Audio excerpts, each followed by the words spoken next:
Welcome to the Sizzle Basketball Podcast. Today I'm going to be continuing what I have been doing now for a couple weeks since the playoffs have started. These are going to be playoff episodes based on the playoff games that we have seen so far. Today I'm going to talk about what we saw last night in the Atlanta-Milwaukee game, what I expect to see tonight in the Phoenix and Clippers game, and then as well as what I expect to see moving forward on who will advance and who will win the championship. So without further ado, let me get it started. Last night, in a great game, especially if you watch the whole thing. Towards the end, it got, even better. That was the best at the end of the game there. Milwaukee took down Atlanta in a game in which many people thought Atlanta should have won. Atlanta controlled the beginning of the game, the first quarter at least. And not that means a lot, because a lot of times teams will control the first quarter and they end up losing.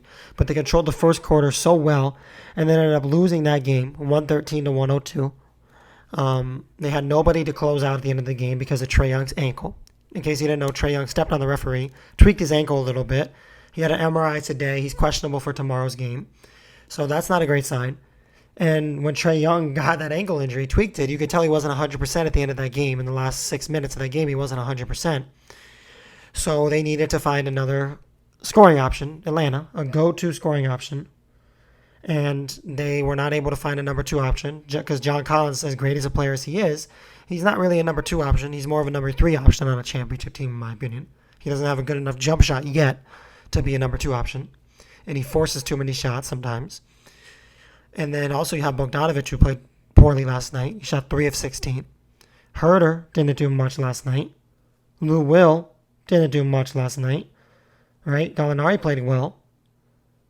But at the end of the day, you need more guys than Gallinari and Trae Young to play well. You're going to need a couple of guys to come in and step up and play at a high level. And look at the difference between Atlanta last night, as I just explained, and Milwaukee.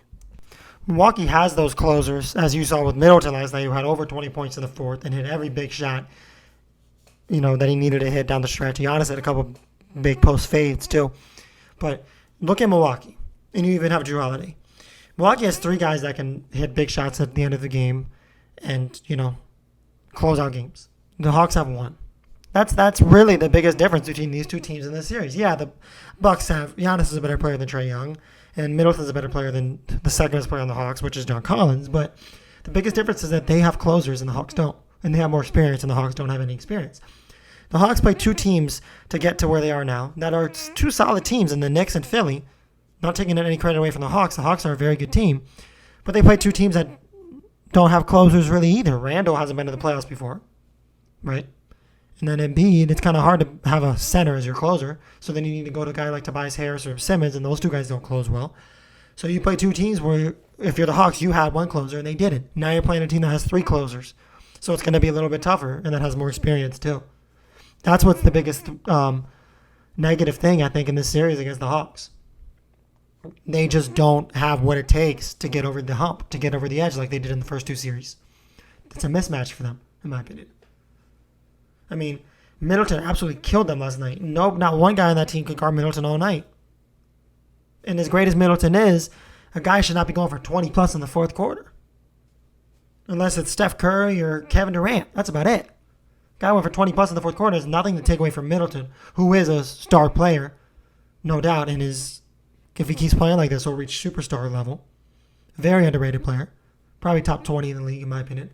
But for him to go for as many as he did in the fourth quarter and to literally not even miss a shot, that's the thing, too. To not even miss a shot and to get some of the looks he was getting, that should never have happened. That Atlanta defense let up big time. I understand not having DeAndre Hunter for this team, who would help a lot on offense and a lot on defense, makes a difference. But that should not be an excuse to why they lost last night. They had so many opportunities last night, especially in the fourth. Even when Trae Young went down, where they were only within a certain 3 or 5 points with a few minutes left, where they could have closed the gap, or at least they could have taken the lead, and they didn't. They let the Bucks Chris Middleton keep hitting step back threes and post fades and mid range jumpers, and then on the other end, the Hawks couldn't make a shot. They were forcing way too many shots. That's the thing about this Hawks team. They force too many shots. As great as they are, they force too many shots, and a lot of that comes with their inexperience and how young they are. Gallinari, like I said, played well last night, but normally he forces a lot of shots. Normally he's out there shooting 20 times a game, and he's a great player. But he's the kind of guy who plays really well one night and then he plays really bad for 3 straight nights. So they need to know that. They need to monitor that. Gallinari, if he's taking 8 shots in the first half and he's 1 for 8, he needs to stop forcing shots and only take shots where he knows he can make. Not take shots double teamed or throw up a 3 from 5 feet behind the line, even if he's open. That's not his game. I want to see Gallinari work more in that post fade area down low on the block because he's actually made a good amount of those post fades on the block there. And if he can do that consistently, that will take this Hawks team to another level. Will give them a sort of second scoring option in Gallinari. But it's just Gallinari's so inconsistent and his shot selection is not great, so you don't know if you can trust him. And then, of course, with John Collins, I mentioned earlier, he just doesn't have a jump shot yet. That's the thing that's holding this Hawks team back.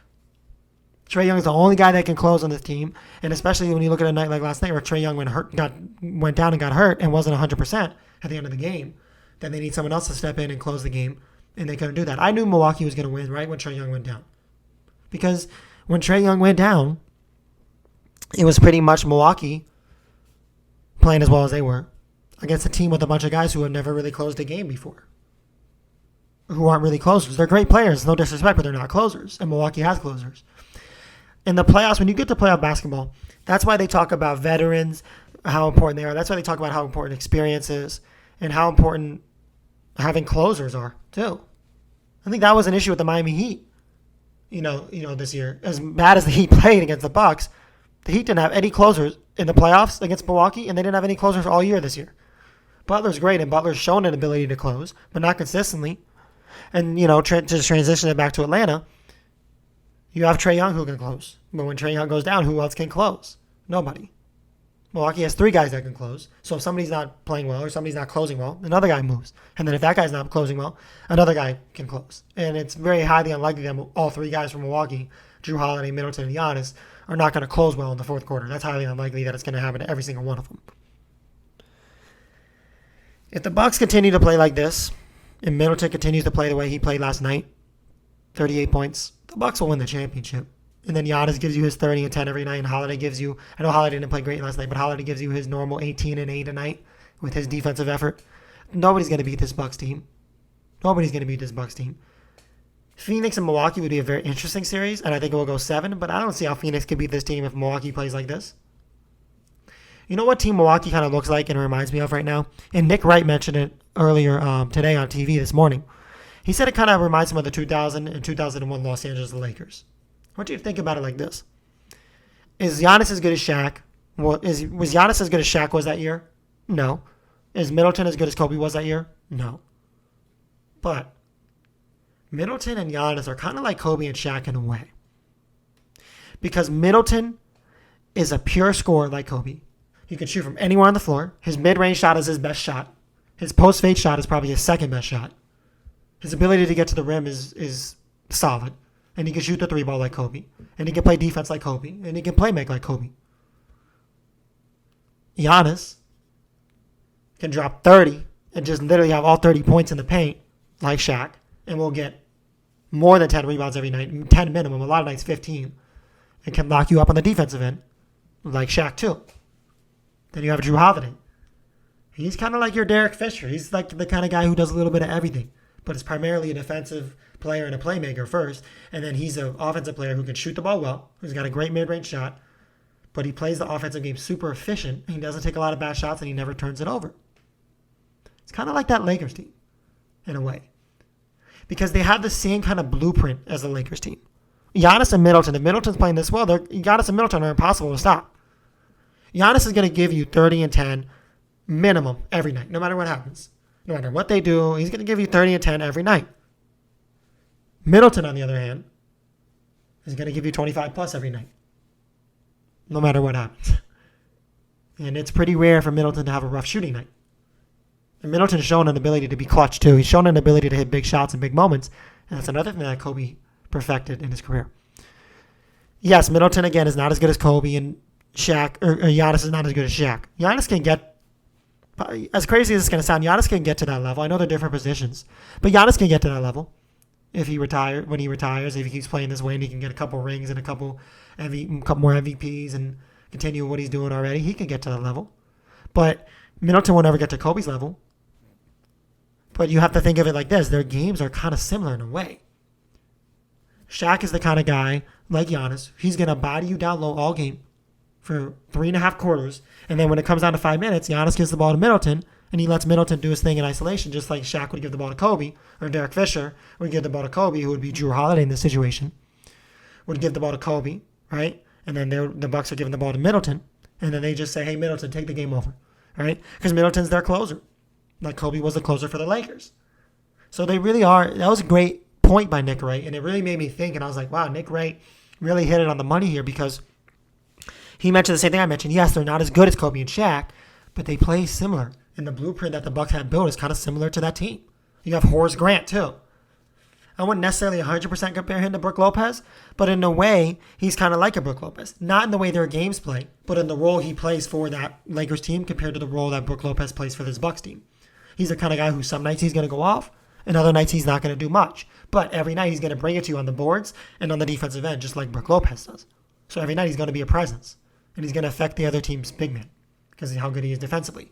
That's what Brook Lopez does. Horace Grant did the same thing. Horace Grant's a power forward, but he was a very physical power forward down low who got in offensive players' heads, and he was just, a kind of guy who shot efficient field goal percentage because he didn't take any bad shots, kind of like Brook Lopez. Had a solid mid-range jump shot like Brook Lopez. Can get body people down low in the paint like Brook Lopez. This Bucks team is very similar. They really are to this Lakers team. They're not as good, but they're similar because nobody is stopping Middleton and Giannis, like I said, if they play like this. Because Middleton's proving right now that he's playing like a number one option. And then you also have another number one option in Giannis. And then you have Drew Holiday, the kind of guy who will sneak in, when you need it the most and have a crazy game when you need it the most. That's what makes Drew Holiday so good. He's such a smart player, and he plays in big moments. When you need Drew Holiday to play good, he plays well. And that's been the kind of, knack against Giannis the last couple of years, is that Giannis has not played well in big games the last couple of years, but this year he's completely proved that wrong. He's playing great in these big games. Yes, he still needs to work on his free throws and make them consistently, especially late in the game. But other than that, he's been big late in games. He's been a better decision maker, right? In that Brooklyn series, the first couple of games, he took a lot of bad shots, taking too many threes, forcing too many shots, not seeing his options. Now, in this Atlanta series, and towards the end of that Brooklyn series, he's gotten much better. He's not forcing shots anymore. He's taking the right shots. He's taking shots he knows he can make. When the wall's there, he's getting down near the wall, and then he's kicking it out to a shooter, or he's pulling up from mid-range, and he's actually been able to knock that mid-range free throw area line shot down more than ever, if you've been watching the games. So, no, Milwaukee's playing at a really high level this year. So are the Clippers, right? Or Milwaukee's playing at a really high level, in this postseason, and so are the Suns. So I think that's where you're going to get. I think Phoenix closes them out tonight. I think Milwaukee wins in 5, and I think you get a Phoenix and Milwaukee finals. And that would be one of the most interesting finals in recent memory that I can think of. Because you'll have two teams that nobody expected. Maybe some people expected Milwaukee to be in the finals, but nobody expected the Suns to be in the finals. And you'll have two guys going for their first ring. Two superstar players going for their first ring. Chris Paul and Giannis. Chris Paul has been in the league a long time and has had a lot of things go against him to get a ring that were very unfortunate. Injuries and teammates not playing up to their level in the playoffs. Now Chris Paul has the team around him that he's always deserved, and he's playing up to the right. Chris Paul's playing to the right level in the playoffs, and then you have Giannis, who's playing at a higher level than he's ever played in the playoffs before, and he has a better team than he's ever had. You got two teams that are young, and they're fighting, and they're ready to go. They're ready to play in the finals, and it's gonna be a heck of a series. I can tell you that. It's gonna be a heck of a series. I personally think Milwaukee would win, but I would not be surprised if it went Phoenix's way. I think it would go 7. But I wouldn't be surprised if Phoenix won either, because Phoenix will be able to attack with Chris Paul and attack with Booker.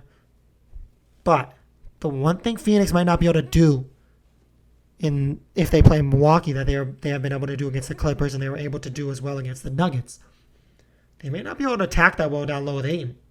Milwaukee could kind of take Ayton's game away in a way. As great as Ayton is, Ayton's unbelievable. But you have Brook Lopez and Giannis down low, it's going to be pretty tough for Ayton to get going.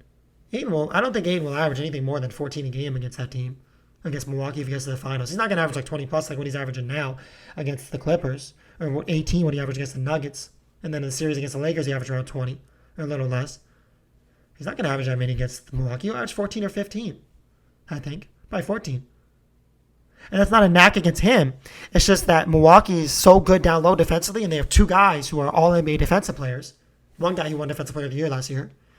Another guy who made all NBA first team defense last year. Both of them did last year. Giannis made it this year too. I don't know if Brook Lopez made it. I'll have to check. But you have two guys down low who can really make it tough for DeAndre Ayton. You know, they're really going to make him work. And DeAndre Ayton is not going to be able to really get down low right under the rim like he's been able to get in the Clippers series and like he was able to get in the Nuggets series. Ayton's going to have to step out and make mid-range jumpers. And he can make them. But he's got to make them consistently. If Ayton can make them consistently, the Suns will win. But if Ayton can't make them consistently, they won't win. So Ayton's going to have to be comfortable taking those mid-range jump shots, which it doesn't seem like he's comfortable with now consistently. He's going to have to make them consistently against Milwaukee because they're going to take his down-low game away. They're going to completely take his down-low, under-the-rim game away for the most part. So he's going to have to step out to the mid-range area and make those shots because Brook Lopez and Giannis will rarely come out to him, even though they're great defenders. They'll rarely come out to him. They're going to force him to take those shots. They want him to take those shots. They won't come out to him. They'll come out to him with a weak contest. You know, because from Milwaukee's perspective, it's like, you can't beat us down low because as great as you are down low, we're too good down low defensively. So beat us with your jump shot. And if he's able to beat him with their jump shot, then Milwaukee just has to give it to him at that point. You know what I mean? At that point, you're just like, okay, there's nothing we can do. So from Milwaukee's perspective in this series, I think the biggest difference maker for Milwaukee in this series against Phoenix would be Giannis, obviously. The biggest difference maker for Phoenix would be Ayton, as I just explained. For Milwaukee, it's Giannis. Because Giannis is going to have to dominate down low like he has in this Atlanta series for Milwaukee to win. And I think he will. Ayton's a good defender, but I don't think he's good enough to really contain DeAndre Ayton. Ayton's not a good enough defender to contain Giannis. And you really can't build a wall off your Phoenix. Because you have Crowder, but Crowder's too small. Mikal Bridges is not strong enough, as great as a defender he is. He's not strong enough to put the wall up and stop Giannis. And then you have other guys coming off the bench like Saric, Kamitsky, right? Cameron Johnson. Those guys they're not big enough or strong enough or quick enough to do anything against Giannis. So it's going to be literally up to DeAndre Ayton to guard Giannis most of the time one-on-one and to make a big difference on the defensive end. If Ayton can do that, Phoenix will win the series. But I don't think Ayton will be able to stop Giannis enough defensively for Phoenix to win the series. It's nothing against Giannis. It's nothing against Ayton. It's just really a test to how great Giannis is and how big and how great Giannis is down low and how physical he is. He's just too good down low. That's why Ayton's the biggest difference maker for Phoenix. Not just on the offensive end, on the defensive end too. Because he's gonna have the hardest defensive matchup every night. And he's gonna have the most on his shoulders on offense, in my opinion, every night too. I shouldn't rephrase that. Not the most on his shoulders, but he's gonna have the most like detrimental in a way. If you think about it, detrimental offensive possessions for this team. Because you know Chris Paul and Booker are gonna bring it. So now it's going to be, okay, can our third guy bring it like he's been able to bring it this whole playoffs? Because if he can bring it, then you win the series. But if he can't bring it, then you won't win the series. It's pretty much that simple, in my opinion, for Phoenix. I expect Milwaukee, if they play Phoenix in the finals, to play through Jrue Holiday a lot, let him do his thing, and then give it to Middleton in isolation one-on-one at the end of the game, and then let Giannis do his thing down low, but feed Giannis from Jrue Holiday like they have been. Show Jrue Holiday's playmaking ability like they have so far. Chris Paul should do a good job on Jrue Holiday because Chris Paul's a good defender.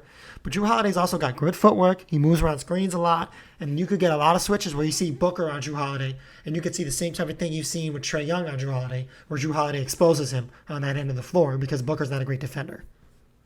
So that series would be great. I think, like I said, I think it will go 7. I think Milwaukee would win. But I wouldn't be surprised if the Suns won because the factors I named for Phoenix winning and for Milwaukee winning, both of those factors can easily happen. And if those factors happen for each team, that separate team would win, in my opinion. So, you got to keep an eye out for these things when you watch these games. Keep an eye out for DeAndre Ayton tonight.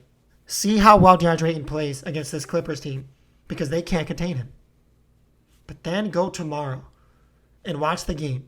And I know Capella is not the type of player Ayton is on offense. He's a better defender and rebounder, but he's not the type of player Ayton is on offense. Right? Ayton's a better player for sure, overall too. But look at how Capella has not been able to get anything going all series because Giannis and Brook Lopez down low. And then, like I said, go watch Ayton tonight and see how he has been able to get everything he wants against this Clippers team who has no presence down low. Milwaukee's going to give even more attention to Ayton than what they're giving to Capella. And yes, Capella's not as good offensively as Ayton, but they're putting Capella in a lock right now. He hasn't been able to do anything. So hopefully Ayton can step out and make those mid-range jump shots, because that's going to be the biggest difference maker in this series. Also, his ability to get to the free throw line and make free throws, which he can do, but he has to get to the line more, because we know when he gets there, he makes the free throws. He just has to get there more. So I'm excited, and I hope you guys are too, because the games have been incredible so far, all playoffs. The game last night was great.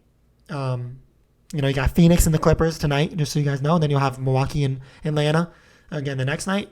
And then the night after that, you'll have Phoenix and the Clippers to be determined if it happens, right? It might not happen. Phoenix might close them out tonight. I think they will. I think Phoenix will play well tonight. I think they'll close them out at home. I think the home crowd will bring a bunch of energy, and I think Phoenix will start off hot, and I think they'll end up beating them pretty good tonight. So Clippers kind of look a little deflated, especially after the other night where they were down so big and they kind of came back and they had a couple chances to win and they weren't able to. They look pretty deflated, in my opinion. So I expect the Suns to come out tonight and win. So thanks for tuning in, guys. I really appreciate it. Make sure you go subscribe to the YouTube channel, follow the Instagram, give this video a like, and make sure to keep checking out the Instagram. I finished the wide receiver tournament. Stephon Diggs won. You guys said he was the best receiver in football. I like that. I like that take. That's a good one. And I'm going to do more tournaments. I have a running back tournament starting tomorrow, and then I'll follow it up with a tight end tournament, and then we'll do defensive position tournaments. We'll do quarterback eventually. And then I'll finish that off when the NBA season's over, when the finals is over. I'll do an NBA tournament.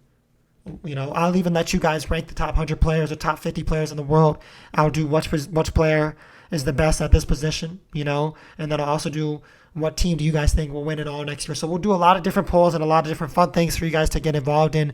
And I really want you guys to, continue to tune in to Instagram. The activity's been great so far, but I want to continue to see it go up because I know you guys really enjoy those polls and, things like that. So continue to do that for me. I really appreciate it, and have a good one.